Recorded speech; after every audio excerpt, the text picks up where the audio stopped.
Okay, class, good morning. Good morning, Sir Bintana. 君の虜になってしまえばきっとこの夏は充実するのもっと Okay, class, meron tayong quiz ngayon. 1 to 10.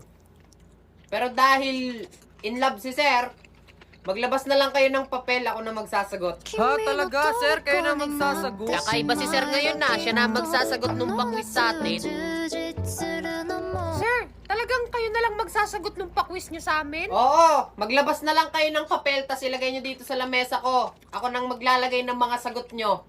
Para hindi na kayo mahirapan, ha? Ay, grabe, kakaiba nga.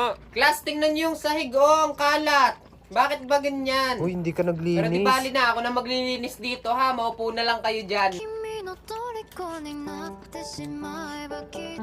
Sir, parang good mood na good mood tayo ngayon ah. Ah, in love kasi si sir, eh. Ay, oo naman si sir. In love naman pala si sir, kaya good mood. Sinong nagugutom? Sir, ako po, Ha? gutom na sir. Nagugutom na kayo? Sir, Apo, ako po, sir, nagugutom gutom na po kami, kami, sir. O, magpunta na lahat sa kantin. Ha? Mag-resist na ang lahat. Sir, kakasimula pa lang po ng klase, bawal pa po mag-recess. Okay lang yan. Sabihin nyo sa kantin, ako ang nagsabi. O, sinong walang pera? Ay, sir, ako po, wala ha? po akong dalang O, wala po akong dalang baka pera. wala kayong pang-recess. O, hati-hati na kayo dyan, ha?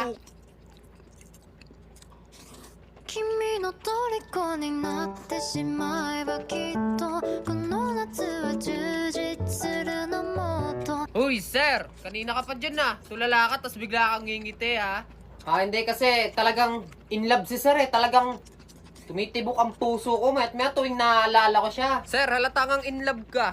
Pero saan mo ba nakilalang babaeng yan? Ah, nakilala ko yung babaeng yun sa Timo. Ah, sir, sa Timo kayo nagkakilala? Oo, sa Timo. Grabe. Kasi yung iba kong mga co-teachers, dun sila nag-aanap ng mga magiging girlfriends nila, ganun. Ginaya ko. Tapos yung nakita ko, puro magagandang babae, pero sa isang tao lang ako na in love. Grabe, sir. Feeling ko talagang napakaganda ng babaeng nakilala mo, no? Talaga! Grabe, ang daming chicks dun.